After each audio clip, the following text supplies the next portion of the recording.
So I am Ron Greenman Ron from BlockDev ID. I'm as educator and then community manager in BlockDev ID. And then so we already could start the session for today. And as I already mentioned, our panelist for today is Mr. Gilang and Mrs. Vanessa. So I would like to give you all the place to introduce yourself about a bit to the audience for today's class. I think I will start with Mr. Gilang. Hi, Ron. Hey, everybody. Thank you very much for joining the session. My name is Gilang. I am the CEO and co-founder of Blocksphere Indonesia, and I'm also the head of technology of a crypto exchange that's called nvx.co.id. I'm here, very excited to be participating with this webinar session. Okay, and thank you. And you may please introduce yourself, Miss Vanessa, to the audience. Hi everyone, I'm Vanessa Ho. I am the head of business development and communications at Sokol. We are famously known for our proof of concept project, the Irene DAO NFTs. Let me know if you guys have seen it before. We are essentially a community management platform that helps creators and brands engage with their audience through utility NFTs and community engagement. And I myself am a content creator. So thank you so much, Folkfest, and also Toko Crypto and Partners for having me today. Okay, it's great. Nice. So the topics that we are going to talk for this class is the evolution about social media. So since you guys already introduced yourself, some short background, I would like to ask the first question to both of you. Like, what we have right now is how about the blockchain social media platform is evolved beyond the traditional social network, and what are the fundamental aspects of that blockchain technology that have enabled in this evolution from the social media sector? Uh, sure, if you wanna, I think Miss Vanessa, you could start to answer the Yeah, question. sure. Let me share more about the fundamentals about how blockchain can help socialify. There are three pieces to it essentially. One is firstly, with blockchain, you decentralize ownership, where your audience, your followers who follow you can have a piece of your work as well. So traditionally on Instagram, on Facebook, on YouTube, Twitter, whichever, your audience are merely like observers, just watching your content. But if they are participating, say by buying your tokens or buying your NFTs, they can be part of the process. It's kind of like, think about it like having shareholders. They have vested interest to help your companies and to promote your company because they own shares and they earn incentives as they are keep holding your shares for the company itself. So it's the same thing with that. And blockchain makes that very efficient. You can probably do it in the traditional medium, but it's way too inefficient and time consuming. So blockchain lets every creator's audience and a career distributed across to their fans so that the fans can have ownership as well. The second piece is monetization on traditional media, say your Instagram, TikTok, whichever, you have agencies and platforms taking 30 to 50% of cut from your advertisement. Say example, OnlyFans take 20%, or Patreon or Twitch, they take 20 to 50% of whatever you creators are supposed to make. And I don't think that's very fair because as a content creator myself, I feel like I put in a lot of effort for what I'm doing and I built this reach over time. Um, so what a Web3 socialify platform, whether it's Soko or other platforms does, is it reduces this by a bit, by a huge bit actually. It's not absolute zero because royalties are still needed to keep the platform running. But for example, for Soko, we are taking only 2.5% of platform fees compared to traditional media where you can lose half of your earnings to the mainstream platform. So I think the decentralization part, to give ownership back to the fans, plus the monetization are probably the biggest benefits for blockchain technology in social media. Okay, thank you, Rafi. So, as in short, short things about the monetization that already being doing in traditional ways from the social media is quite big to maybe make you less about what you have doing that all that you effort already do, and then you get cut for a big amount. I think a big percent for that. And then can I ask for your thought, Mr. Gilang, about the question, the same question? Yeah, I think. Wait a second. Okay. Yeah, I think it's very important to understand that decentralization brings a very like a very different way or approach for you to engage with your with people who are following you and with the audience that you are usually familiar with using the Web2 platform. First of all, Web3 and decentralization, it's all about your taking control of what you're creating, and also what you own actually is yours, and allows people who are the supporter of your work to also be the ones who are who can possibly have the ownership of the same act of the same piece of work, or maybe a piece of content that you created. But also, I think one of the most important aspect of having a decentralization in the social media is to allow censorship free and also freedom of speech being created in the ecosystem. Why is it important? Because we understand that that centralization is actually one of the thing that's I mean is exactly the thing that blockchain is trying to solve, which is the problem of having everything being controlled by just one set of entity.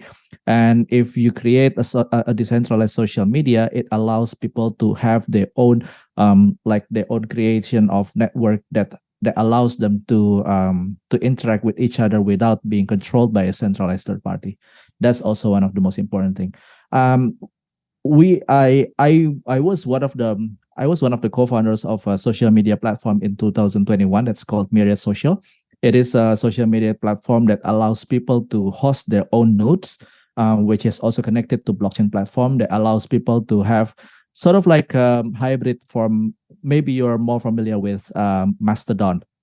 That's actually a peer-to-peer social network that does not yet have any blockchain enabled features, but Myriad Social adds the blockchain enabled features, which is economics aspects inside of the ecosystem. So that also brings to the other points that Vanessa has also raised, which is about monetization. It also allows people to have their own monetization models inside the platform, which is very which is a breakthrough compared to the usual Web2 websites. Okay, it's totally gonna make it quite interesting. I think since we just give you us the first question about this station about the social media, but the answer is already quite interesting, and I hope the other audience will get more interested too about what this blockchain can do with the new social media that we're not gonna doing it. I mean that like we co-op the technology we're using the blockchain for the social media. Well then, so I'm gonna ask you again, Mr. Gilang. So since you already mentioned about the decentralized and then how the monetization will, can you provide the examples about the blockchain-based social media networks that have gained popularity and how what they do different from the mainstream platform, as is like the content ownership, user control, even until the data privacy? Yeah, I think if you ask me to list down like a lot of projects that revolve around social media, not every project that was created back in 2018, 2019, and up to 2022 are still around in 2023. And there are a lot of new projects that come into 2023. One of which is the most popular one as of now, I think, is Frentech. And Frentech is actually one of the most one of the most I could say revolutionary in terms of how we treat people who are engaging with their audience. It allows people to have a quote unquote piece of ownership of their persona inside of the social media, and that's one of the biggest breakthrough in 2023, I think. And in terms of other social media platforms, I have said that I've created my own social media platform, which is called Myriad Social. It launched in 2022, early 2022, and right now we already have like 40,000 users all around the world. It's still not big, but I think it's already created a lot of features that already encompasses a lot of Web3 social media aspects inside our platform. If you say that how it could be different, I think the next social media platform that can be more popular and also can have can take the center stage of social media should allow more about the monetization aspects of the social media itself. I think that's my idea. Okay, it's totally interesting. So since we're gonna ask more and then you guys explain it more, it makes for me, for myself, it already makes me more interesting. So can I have another from you, Vanessa? As a content creator perspective, right, on a Yes. personal basis, we have very limited time. We have day jobs, we have campaigns to do. I agree with what Gilang said because um if you don't incentivize enough, like how do I justify my time taken to take all my Instagram reels, my photos, engage my audience, talk to them? So you need incentive. And why is all the play to earn games so successful right now? Why would all the DeFi staking campaigns be so successful? It's always about incentives. Incentives drives consumer behavior to keep on being sticky, to keep on contributing to the campaigns, right? It's not just out of altruism, right, and goodwill. So I agree that monetization has to be an important part of consideration. It shouldn't be everything. But I want to add on to his point that like it's not just about monetary incentives anymore.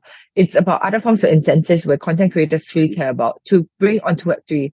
If you want to bring the top content creators in the world, celebrities, artists, singers, musicians, DJs, influencers, YouTubers, they're making so much money for endorsements that they won't care to join your social fi platform. They won't join Soko. They won't join any other social fi platform, right? Because the money doesn't make sense. Even if they sell a whole bunch of entities, it's not going to be as much money as they make elsewhere doing advertisements. But they care about the engagement and the community that they can build around Web3 that they cannot get on traditional social media. So so how can you leverage your existing technology and tools to kind of reward the creators by incentivizing users and top fans from engaging? For example, how do you reward the top fan who streams your music the most and use your music as a singer, right? To do like the most number of TikToks or share with the most friends or like and share or comment every time you post a new content, right? All these super fans should be rewarded, and that's what the content creators care about. It shouldn't just be about money anymore. And I think blockchain technology and social media platforms has a chance to do that. You have different toolkits, example like um soulbound tokens, you have identity oracles, you have so many different toolkits that you can use to incentivize and manipulate all these consumer behavior to make a very sticky social media platform. Okay, so there's still a lot of work that we are going to do since the blockchain technology itself Yeah, still we're not there just yet. We're not there yet. yes, yeah, Even French isn't there yet, I would yeah, say. it's totally one because I mean, well, from my opinion, if I could say some share my another perspective, I mean, the technology itself is still the new things, right? So yeah, we still have do a lot of hard works too until everything's next in the future is gonna be all using the blockchain, like the previously about the internet bubble that we are having like 20 years ago back then. So yeah, we're never gonna die, and then yeah, this is just the start for the new technology. That's nice. So about the context of blockchain social media itself, what are the key technical of the consideration for building the decentralized network, and then how do this technology enhance the user experience and security? Well, I'm trying gonna ask for your perspective first, Vanessa. Security wise, I would say it varies though. There are some pros and cons in blockchain technology. But there's some Yeah. things that have worked in Web 2 that we try to bring to Web 3, which is great. For example, we use this tool and partner called Web 3 Off, where you can log in on our social platform using your Facebook ID, your email, your phone number, your Google account, your Kakao account. I think in Thailand, people use Line. In Indonesia, people use, like, example, Facebook, Instagram. You use that to log into our platform because people are already there, and you don't want to change things drastic enough, right? That people are unfamiliar and scared, right? Sometimes you don't have to make things a whole new disruption that people are unfamiliar with. So that part of security, like that part of Web2, we still appreciate, and we think that traditional Web2 socials or account logins are still very secure because these are billion-dollar companies, right, behind Microsoft, Google, Meta, that can make the accounts very secure. So we kind of ride on that hype. If I am a company that just raised $5-10 million, I don't think I have that level of security as a Web2 blue chip tech company. But at the same time, it's not just about security of your accounts, but of course you have account abstraction too, etc. But it's more so your ownership of your account. Any day, Meta, Twitter, whichever, can take down an account because maybe you got some censorship on your t-shirt logos that you have posted on Instagram, or you posted something with too much skin, or with music that infringes a certain copyright by accident, or certain outfits that have certain infringement by accident. It has happened before in Singapore to friends that I know in Singapore influencer scene, and they can take down your entire following and career and community just like that. Within one day, everything you have built out in the last 5-10 years, like say 100K users, 200K users, can just disappear because the platform just takes it down because of it could be could be a wrong detection, right? And although your account is super secure, but you don't truly own it and you don't truly have access to that. So it's kind of weighing between how secure you want your accounts to be and how much ownership you want to be, because you may not get the best of both worlds. And that's my humble opinion. Okay, Miss. Thank you for your opinion and perspective. So, how about you, from Mr. Gilang? How about your perspective about this? All right. Essentially, what is enabled by decentralized social media is how you have your data or your information or your ownership of the content that you created should be within your control. It's not within the control of any third party providers or any person that or any entity that host a lot of the data. So that's why the key technology for building a decentralized network is to allow people to host their own social media content inside the decentralized social network that they created. So that's very important to sort of like combine the blockchain aspect of social media into a decentralized social network that is peer-to-peer social network, which is similar to Mastodon and everything else. That's what we created in the in Myriad Social in the company that I built with. So that's also but that's something that needs to also be catered with how people are going to move away, quote unquote, from the traditional Web2 social media into the Web3 social media. How are we going to bring people into this new kind of social media, which is by allowing people to also still experience the same way that they use social media in the Web2 aspect into this new Web3 social media platform. So some things like we have features in our website to allow people to import posts from web to social media, such as Twitter, Reddit, and also Instagram. And also it allows people to incentivize content creator who also has created their content in other social media platform into this Web3 social media. But then after they imported the post, they make that this post is also only available. Is already available in the newly hosted sort of like federated network that is inside this new decentralized social media. In terms of security, I agree that we cannot compensate some aspects of security, of course, but we also cannot compensate the user experience of how people want to join this social media. And because user experience always has been a challenge for blockchain or decentralized network and Web3 applications. On how we allow people to access this Web3 social media, it needs to also be something that's familiar. So that's why I think logging into social media, not only that people can log in using their Web3 wallet, but also they should also be allowed to log in using their existing social media, and also login features or login providers that they are already familiar in using. Also, using email address is also an acceptable way to log into this social media. Okay, so as far as that I know, the smart contract itself about the technology is we already have that new smart contract that allow people to log in Web3 things or blockchain using just the email. And then that's a quite interesting idea if we can integrate from non-blockchain social media to have them integrate into our blockchain social media to make them easy to use. I think Yeah, but that's a tough play because it's always yeah, about who has the most users, and that yes, correct. changes the bargaining power. Yes, correct, correct. That's quite some maybe gonna need some agreement, another API with the others social media previously before I think.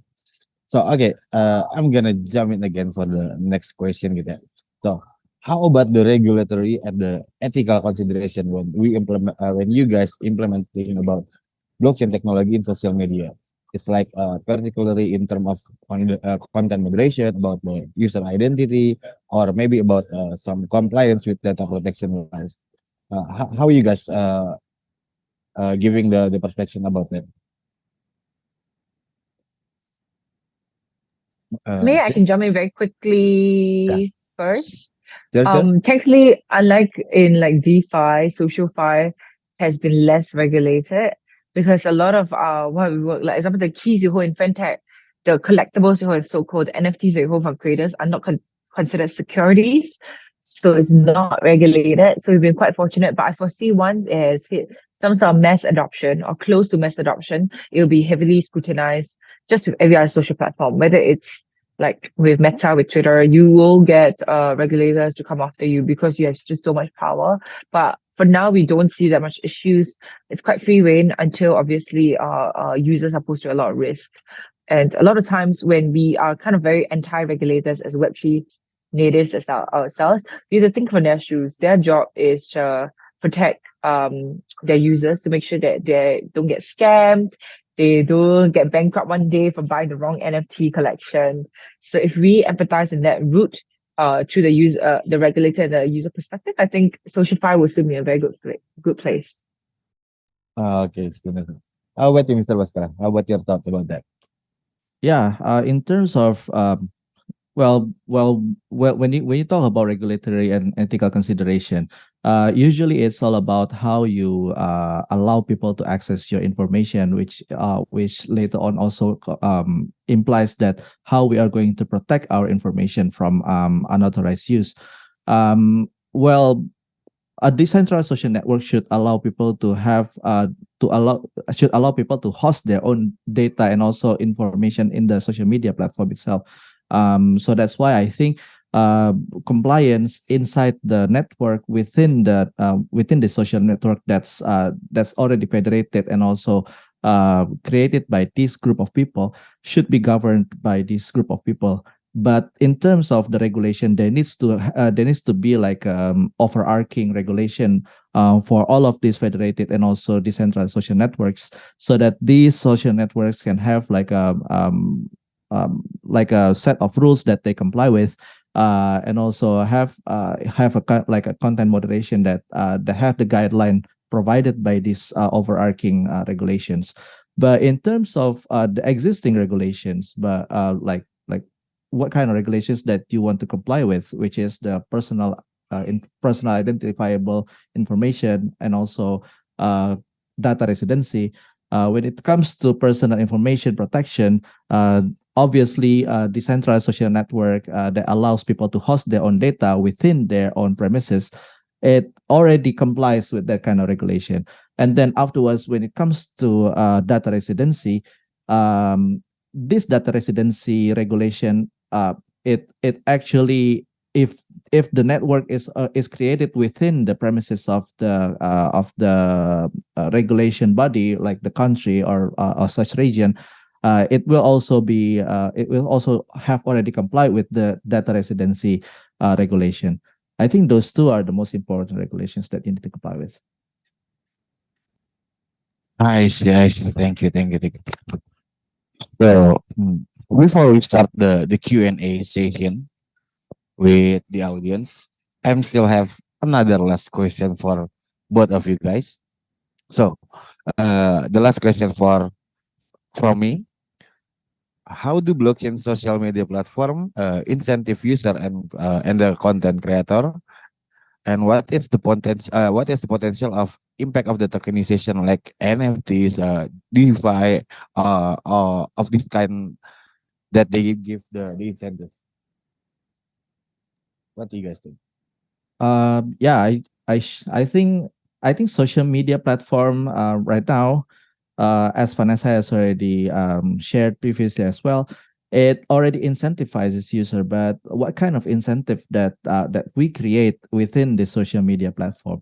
If it is just like a monetization aspect of the incentive, I think that is already been done by creating the tokenization and also NFTs.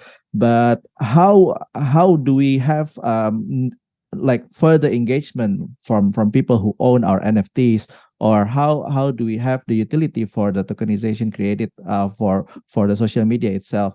It can be very challenging. I think one of the things that has not been yet explored from the existing social media platform that runs on Web3 is how we can have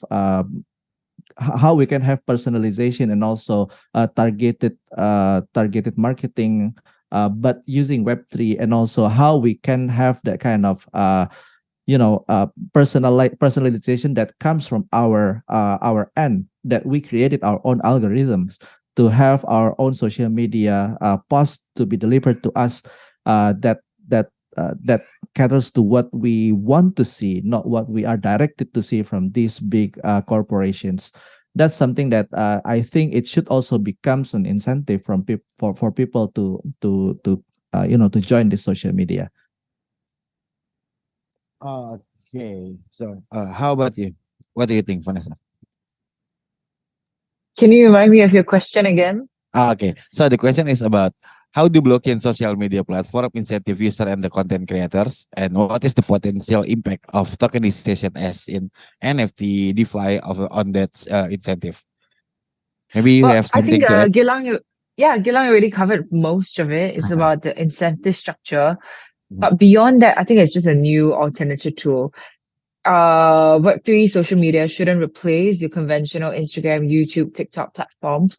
This should be an added platform where you engage with your super fans who are buying into your collectibles, who want to devote more time to get to know you, who want to engage with you more and spend more money on you. So for us at Soko, for example, right, we don't plan to take down Instagram or TikTok. It will never happen. I have seen other social fire who is doing Web3 version of TikToks. They're doing all these depths on Lens that's trying to be a copy paste version of Twitter. It will not work because they have so much network effect and so entrenched into people's daily habits already that you cannot take that market share. So my take on where our position as social fire companies will be is that we're the complementary platform where, example, as a creator, I have say 1 million followers or subscribers elsewhere. You take the top 10% of the super fans who are willing to pay for more, spend more attention on you, to engage with you further on this alternative platform, like say in Soko or whichever other social fire platforms that you see, like favorite example. I think in most business models, is always the Pareto principle.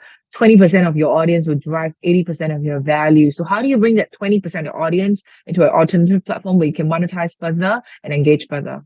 So that's about that's where blockchain comes in useful. Lovely. So still the collaboration about, and we're not gonna killing what is previous already began there, right? So yeah, the collaboration is quite what we're gonna doing for now. So we already have some question from the all the audience. If you have any question, you can put the question in the Q&A tab. If you are using device as a laptop, you can see the Q&A tab is in your bottom, and if you are using a smartphone, and you can check the Q&A tab is above your screen. So we have already. Okay, here's anonymous attendee. Yes, we have some question already. So, how will the algorithm works? Will it be like the most liked or the most value like current Web3 social media like friend app? Okay. So, any one of you guys wanna Yeah, try I to can I Probably. can answer? jump in real quickly Go Sure, before. ahead. sure. Oh, Gilang, do you wanna go first? Yeah, Gilang, go first. Sure, I sure. think I was gonna Okay. say that you can go first. All right, all Okay, right, so all right. I go first. So, in terms of algorithm, it depends on what kind of social media platform that you mentioned, right? But essentially when we create this social media that allows people to host their own topics inside this social media, this algorithm should cater around just these topics to be presented to these people. For example, you have some social media topics related to your hobbies of hiking, and also you also have social media topics related to politics, and that needs to be an algorithm that only allows you to host those kind of social media content inside what you want to achieve, and what you want to see inside your social media platform. And in terms of other social media that does not allow does not allow such kind of content, content personalization, you need to see that this algorithm is actually, it should allow you to have sort of like which kind of content creator is giving you the most value in terms of what kind of NFT that they have, is going to give you more incentive. And in terms of incentive, what kind of content that this content creator gives you, if you have their own NFT, and also in terms of monetization, how many how much are you going to earn from the percentage of this content creator that they create, and that they make for their incentive, for the incentives. I think those are the algorithms that I can think of. Vanessa, you can go ahead. Sorry. Yeah, I think you pretty Thank much covered it already, actually. I can take the next question. Okay. So, do you have something to add more, Vanessa? I think it really varies. It should be Okay. designed around different consumer behaviors, right? Example, with the bonding curve on fintech and how they price the keys of each creator. A friend of mine started a competitor company called Chat3 to change this bonding curve to make it a more sustainable long-term incentive instead of short-term incentive compared to fintech who admitted that they're a Ponzi. So it really depends on what you want to achieve. Maybe fintech was designed for short-term rewards, and then this competitor Chat3 is designed for long-term incentive, and that's fine. Everybody has their own take. So it should be. It's not about the tech or the codes underneath, but I think about where you want your platform to go and your ultimate objectives. Okay. So I think already hear a bit about what you guys have been doing, like your project and your company. Will you guys give more detail about what you guys doing? Like maybe Vanessa, you can tell me more about so cool for the audience too. What you Yeah. guys doing? Yeah. So we do both B2B and B2C. B2B side, we work with entertainment companies like Amber Lounge. We work with like consumer electronic platforms to do NFTs. And this helps to build like loyalty or membership programs to engage the users further. And then on the B2C side, we have our own platform called SoCo.xyz, where any creator can launch their own communities. Kind of like how you launch Discord servers, where you can chat with people, post content, and then you launch NFT collections where NFT holders can get access to premium benefits. For example, a song dedication or like a shout out exclusive live stream AMA, merchandise, meet and greets, etc. It depends on the creators and what kind of benefits they want to provide. So that's what I pretty much do. So if you are open to trying our platform, or if not, follow us on Twitter. And we hope to stay in touch with everybody over here. Sure, there we go. Thank you, Vanessa. And maybe from Mr. Gilang, what you guys think about the project right now that you having? Well, yes, I'm actually at Blocksphere Indonesia, which is a consulting and development company for enterprise, boring part of blockchain in Indonesia, and It's not we boring, it's big value, big money. Yeah, it's big it's man, big money, big Just money if those corner. if they're if they are willing to spend the money though. So right now I think yeah, so one of the projects I have already shared before was I am also one of the co-founders of Myriad Social, which is a Web3 social media that allows you to have your own decentralized and federated social media. It combines the technology that is federated social media that you may be familiar of, like Mastodon, and create a crypto and also blockchain layer on top of it. And the way that we create this is by allowing people to host their own federated node of Myriad node, and they can create this social media and also have like all of the blockchain features, blockchain enabled features such as DAO, and also NFTs and incentive for posts and also content that you post inside the social media. Within this like smaller networks of social media, you can have their own users can have their own topics that they want to discuss about, and everything that is inside this smaller networks are essentially owned by those people, because the data is hosted inside their nodes, and also they own the way that they govern the social networks. So essentially it's going to be like smaller social networks, but there's going to be an overarching social network that allows people to connect with these social networks with each other, and have all the blockchain and crypto aspects to also be integrated within all of the social networks. So that's something that I've been doing since 2021. Otherwise, I'm still doing Blocksphere, and also I'm also the head of technology for crypto exchange. Lovely. Thank you, Mr. Gilang, for sharing with us. So before we gonna read another question, I would like to remind our audience. We have some digital certification that you guys could claim. It's already been shared in the chat tab from Amrialia. Yeah, if you still don't know how to claim the digital certification, they have the link too for the guidance. And then if you already know, you just find the goal selling from the certificate for the certification. So there is gonna ask the first one. It's from Mr. Dan. Hey Faris and Gilang, I want to ask your opinion. How can blockchain-based social media interconnect Web3 ecosystem? And what advantage that blockchain-based social media needs to have to be better than the current?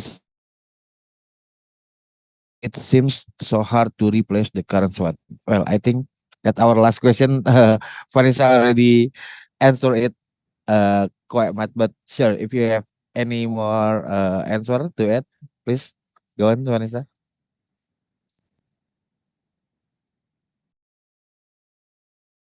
Not for me, actually. Gilang, do you have anything else to add?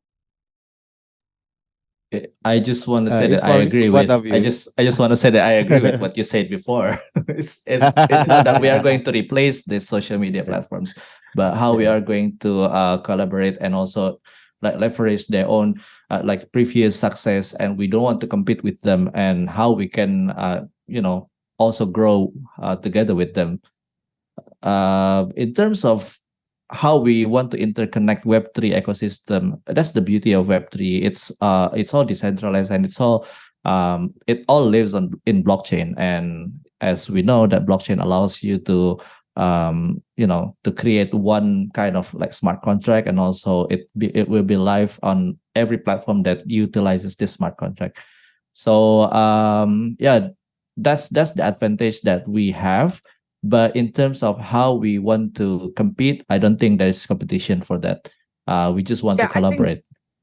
the only threat is I get asked by investors all the time, right? What if Meta or X introduce the features that you have on your platform next day? I don't have the right answer, sorry, right now, but it's more so as startups ourselves, we move fast, we move lean, we move quick, and we have chances to do social experiments and iterate along the way. But for big companies, they may not have the best team or the best speed to do it because of so many layers of hierarchy.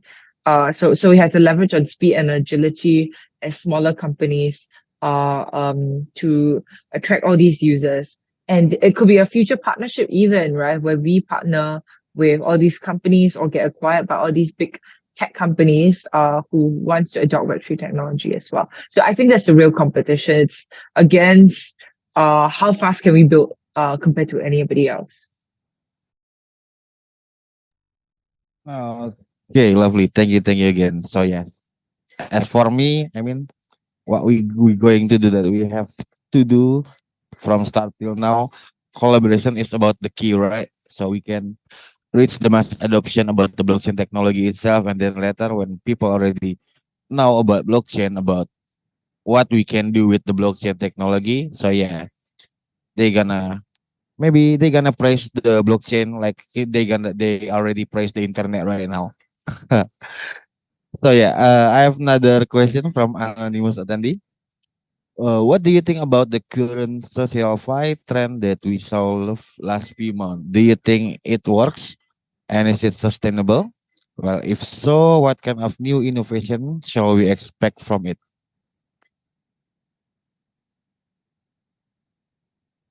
Vanessa, you wanna go first? I'm personally excited about identity oracles. I don't think it's fully developed right now. There are some partners of ours that are doing it, and we hope to integrate them. Where example, I'll give some example use cases. Don't take it literal because it's in our roadmap, but we haven't launched it. For example, how do we track which fan has um reshared your music the most or liked and engaged your content the most on traditional social media through APIs? And you can check that using identity oracles. You can check that using zero knowledge tools. So you can still mask their identity. And then you reward them accordingly to like say it's kind of like engage to earn model. So I'm quite excited for any engage to earn model right now. In the next like 1 to 2 years.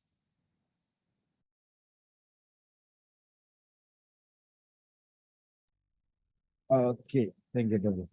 So, how about you, Mr. Gilang? Do you have another adjustment for the question? Well, for social fight trend, lately I have not been really active in social media, but I have I have some ideas that kind of can be some innovation for Web3 social media.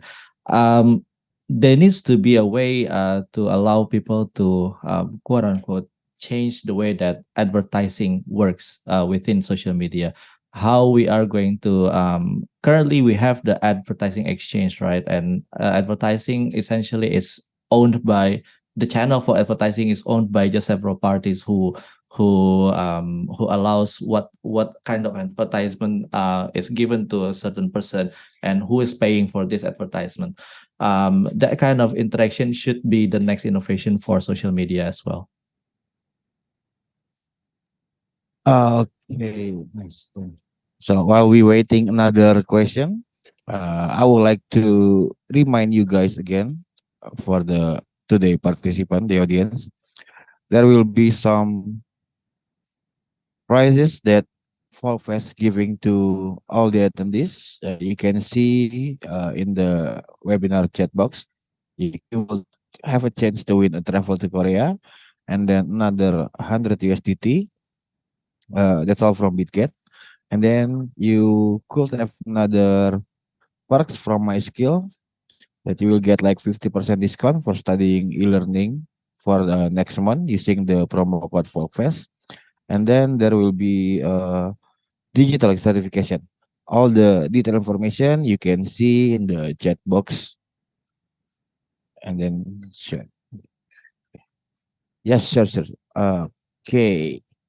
So since we already have a lot of time and fun to talk, so maybe I'm just gonna jump for any closing statement from you guys that you wanna share and tell to the audience.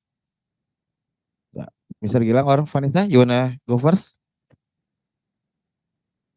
before we end this session? Sure, I can jump in on my last statement is I think two things. One thing is if you're new to Web3, be cynical and just of course make sure that you're cautious about the platforms you're using. There are a lot of new platforms out there. So you definitely be very, very aware and discerning of what you are using and what information you're providing. That's on the downer side. On the positive side, I want to say that everybody here has the chance to be a creator. I am very bullish about key opinion customers, micro influencers, nano influencers, and anybody who produce content and talk about things on social media. So social media and socialify shouldn't just be reserved for content creators who have been around for many years. Shouldn't just be around. Should serve like celebrities or existing artists and girls, right? Anybody here can be like a Web3 educator or like your own, content creator in your own ways and just share things that you're passionate about. And I think that's what we need, right? And that's going to forward the growth of Socialfy because we need content, we need everybody engaged as much as possible right now in your own ways.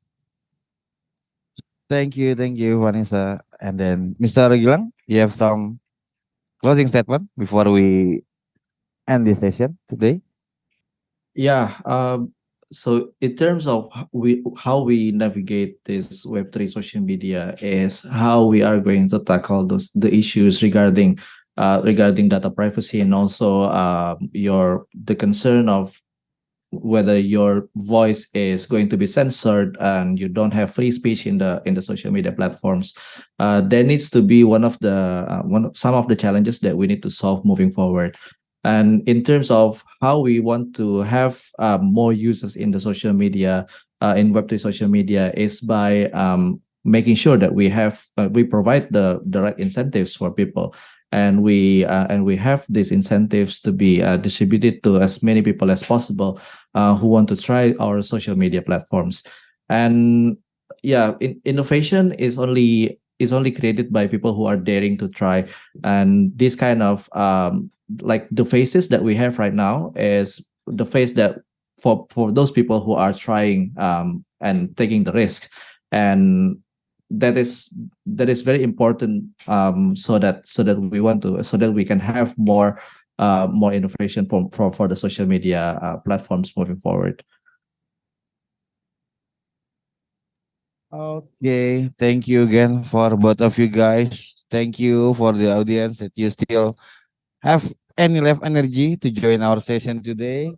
So thank you again, Folkfest, for help this event so we can have some another talk and much more insight about the blockchain area.